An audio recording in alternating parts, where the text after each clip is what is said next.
네, 안녕하십니까. 예, 이번 순서는 그 방수를 이제 기본적으로 방수 공사, 공법, 그리고 재료에 대해서 본격적으로 다루기 전에 그 방수의 아주 기본, 어떻게 되면 어떻게 하면 방수를 할 수 있는가, 예, 그거에 대해서 설명을 드리는 약간은 좀 이론적인 부분을 말씀드리는 시간을 가지도록 하겠습니다. 방수, 예, 방수를 하려면 무엇을 알아야 될까요? 예, 너무나 당연한 얘기지만 누수가 어떻게 해서 벌어지는가에 대해서 알아야 됩니다. 그 부분을 이번에는 그 누수의 개념에 대해서 설명을 드리면서 그 누수를 정확하게 분석을 하고, 그리고 방수권법을 선정하고, 그리고 경제성을 따지고, 그리고 난 다음에 방수공사를 실행하게 되는 그런 시스템적인 부분도 같이 말씀을 드리도록 하겠습니다. 그렇다면 누수는 어떻게 생겨나는지, 예, 그냥 간단하게 생각할 때는 비가 오면 물이 새면 누수다, 이렇게 생각하게 되는데요.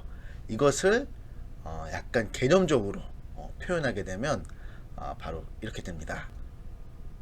보시는 바와 같이 이 물, 틈새, 압력차, 이것이 복합적으로 이루어지면서 누수라는 것이 생겨나게 됩니다. 그러니까 물이 있고 물이 틈 사이로 스며들어서 이동을 해서 결국에는 우리는 건물 내부에 누수가 됐다라는 것을 알게 되는데요. 정말 방수를 그러면 이 세 가지 누수의 3요소를 봤을 때 이것을 어떻게 하면은 방수 공사로 적용할 수 있냐면 좀 재밌기도 하고 놀라운 사실이 바로 이 물, 틈새, 압력차, 이 세 가지 누수의 3요소 중에서 한 가지만 없애도 완벽하게 평생 동안 완벽하게 방수가 된다는 사실입니다. 먼저 물에 대해서 말씀을 드릴 건데요. 이 물이라는 거가 없으면 당연한 얘기였지만 완전한 방수가 되겠죠. 너무 좀 어떻게 보면 말 장난 같기도 한데요. 뭐 태어나지 않았으면 고통 없다라는 말하고 같은 거죠. 물이 없는 생활이나 물이 없는 그런 환경은 뭐 상상할 수 없고 있지도 않는 그런 환경이죠. 그렇다면 이 공사나 건물이나 건축적인 개념으로 봤을 때 물을 과연 없앤다 라고 한다면 그것은 아마 내리는 비는 언제나 있지만 그것이 건물에서 항상 흐를 수 있도록, 예, 배수관을 따라서 흘러내릴 수 있도록, 예, 그러니까 물이 흐를 수 있는 기울기가 잘 된 그런 옥상 바닥 상태라던가, 그리고 틈이 벌어지지 않는 그런 배수관, 그런 부분으로 연결해서 생각하면 됩니다. 어쨌든 이 물을 없애면 방수가 되지만 물이 없다는 것은 세상에 존재하지 않는다는 것입니다. 두 번째가 누수의 3요소 중에서 바로 이 틈입니다. 보통 이제 우레탄 방수를 하든지 아니면 콘크리트 위에 재물 방수를 하든지 방수제를 발랐다 하더라도 시간이 지나고 완벽한 그런 솔루션을 제공하는 방수제는 지구상에 존재하지 않습니다. 그러다 보니까 틈이 발생하게 되죠. 그러면 그 틈이 발생을 하게 되면 그 틈 사이로 물이 흐르게 돼서 누수의 1차적인 그런 원인을 제공하게 됩니다. 물은 당연히 있고 완벽한 방수제로는 사실상 없고, 그렇다면 틈은 항상 벌어지게 되어 있기 때문에 그 부분에서 어떤 재료를 쓰고 틈을 어떻게 메우느냐가 이 방수를 하는 아주 기본적인 원리라고 볼 수가 있습니다. 근데 이 틈이 안 벌어지는, 예, 그러니까 틈이 안 벌어지는, 언제고 틈이 안 벌어지는 완벽한 그런 방수를 했다 라고 하면, 글쎄요, 상상을 해보면 제가 사진은 준비하지 못했는데 수영장을 상상하시면 될 것 같아요. 예, 수영장에 물이 항상 차 있어도 물이 뭐 새거나 그러지 않죠. 항상 안전하게 이제 물이 이제 담가져 있는데요. 물의 압력이 굉장함에도 불구하고 수영장은 틈이 벌어지지 않아서 우리가 사용을 하고 있죠. 그러면 이제 그 수영장처럼 그 모든 건물이라던가 모든 시설물을 방수를 할 수 있느냐?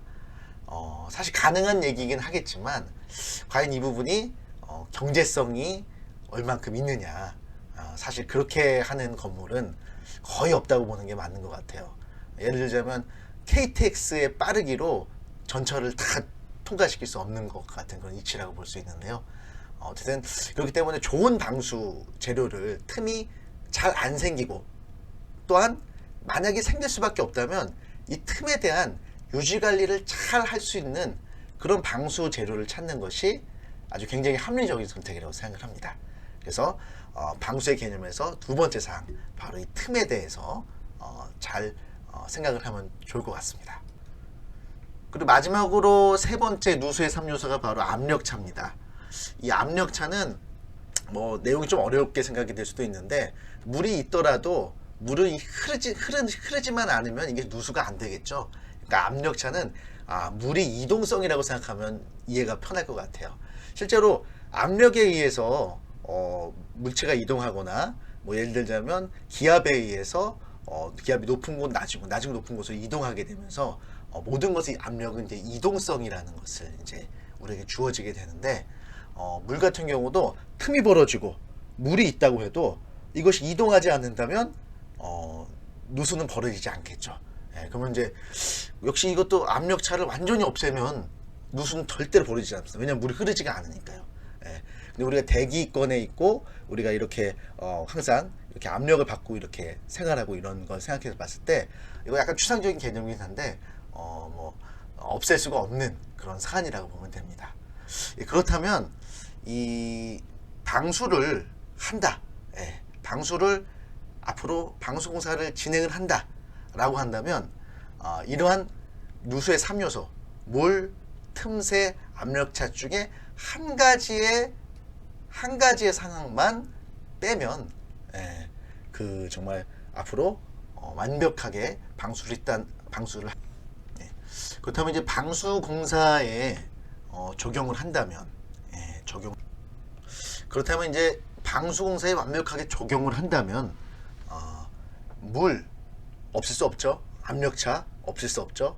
그렇다고 한다면 역시 아주 양질의 재료를 틈이 잘 벌어지지 않는 양질의 재료를, 그리고 물이 있다고 하더라도 금방 배수가 될 수 있는 물을 금방 비울 수 있는 그런 슬로프를 주는 그런 상황을 만들고 그러면서 지속적으로 이 틈을 관리할 수 있는 그런 재료, 식용법을 찾으면 된다는 겁니다. 이 원리는 옥상 방수에만 국한되어 있는 게 아니에요. 외벽 방수, 지하 방수, 이렇게 방수 공사를 선정하고 기존의 시공법들을 비교할 때 이 누수의 3요소, 물, 압력차, 틈에 대해서 인식을 하고 판단을 하면 굉장히 효율적인 방법을 고안해낼 수가 있어요. 이거는 이제 벽에 누수가 나서 누수가 될 수 있는 그런 조건적인 상황이에요. 이거 같은 경우는 이제 파벽돌로 되어 있는데, 옥상 방수가 아닌 외벽 방수도 이 같은 원리를 적용하면 비가 오겠죠. 비가 오겠죠. 비가 오고 난 다음에 이 틈 사이로 물이 들어갈 수가 있는 소지가 지금 틈이 발생을 했죠. 그러면 이제 이것을 물, 압력차, 그리고 틈, 이것 중에서 한 가지만 없애도 이제 방수가 되니까 비 안 내리게 할 수는 없고, 당연히 여기에 이 틈을 이제 메꿔주는 공사를 하면 되겠죠. 그럼 비가 오면 이 틈 사이로 비가 안 들어가는 거겠죠. 한 가지 없앴으니까 이제 완전히 방수가 된 거죠. 그래서 뭐 너무 좀 상식적인 얘기일 수도 있는데, 이렇게 그 방수공사는 바로 이러한 차원에서 검토를 하고 장비 선정도 하고 그리고 공법 선정도 하고 그리고 정말 그 재료 선정도 한다고 보시면 될 것 같습니다. 그러니까 굳이 말씀드리면 특히 옥상 같은 경우는 스틸 지붕 방수 공사가 있고 우레탄 공사가 있는데요. 스틸지붕 방수공사는 이점이 바로 뭐냐면은 바로 이 틈이라는 거가 없어요. 그 이론상으로는 그래도 뭐 하자가 있긴 하지만 스틸과 스틸 사이에 가멀 접기라고 해가지고 접히는 부분에서 절대 이게 틈이 발생하지 않도록 그렇게 해갖고 스틸 지붕 방수를 그렇게 하고, 옥상 방수 같은 경우도 완전히 그 바닥을 콘크리트라는 것이 크랙이 발생해서 그 사이로 비가 셀 수 있기 때문에 그 콘크리트에 완전히 불추수층인 우레탄으로 코팅을 하고 그리고 탄성을 줘서 오랜 시간 견딜 수 있도록 그렇게 공사를 이제 시행을 하게 되는 것이죠. 근데 이제 뭐 우레탄 방수 공사의 장점이 아무래도 가격의 합리성이 있다. 뭐 쉽게 말하면 일반 공사 비용보다 좀 적은 비용으로 공사를 할 수 있다. 그리고 해놓고 난 다음에 사용을 할 수 있다. 라는 부분에서 옥상에서 우레탄을 많이 사용하게 되는데, 이 틈을 제거하는 우레탄 방수 공사를 하더라도 시간이 지나고 나면 이 틈이 이제 벌어지기 마련이에요. 그럴 때 제때 바로 보수를 해주면은 상당 기간, 오랜 기간 그 옥상 방수가 아주 좋은 상태로 운영을 할 수가 있습니다. 비가 오고 난 다음에 만약에 옥상에 물 고이는 데가 많이 있다. 그렇게 하면 물이 항상 있게 되는 거잖아요. 그래서 그 부분을 없애서 물이 잘 흐를 수 있도록 이렇게 물이 없도록 비가 오지 않으면 그렇게 방수적인 상태를 만들어주는 것도 굉장히 중요합니다. 그래서 뭐 앞으로 방수 기계, 그리고 방수 공법, 방수 시공, 뭐 방수 재료, 이런 부분들을 많이 우리 구독자 여러분이나 아니면 이게 보시는 유튜브 유저분들께 소개시켜 드릴 예정인데요. 어떻게 보면 기본이 되는 누수의 3원칙, 이 부분에 입각해서 아마 설명을 하게 될 것 같습니다. 본립도색이라고 기본이 제일 중요하거든요. 그러고 난 다음에 또 현실 세계에서 있을 수 있는 비즈니스적인 그런 얘기도 나눌 수 있고, 그리고 또 공사 가격의 합리성도 따질 수 있다고 생각합니다. 그래서 뭐 재밌는 소스가 많이 있을 것 같아요. 그래서 많이 보실 수 있도록 저도 뭐 공사가 항상 바쁘지만 많이 전달해 드릴 수 있도록 그렇게 하겠습니다. 예, 감사합니다.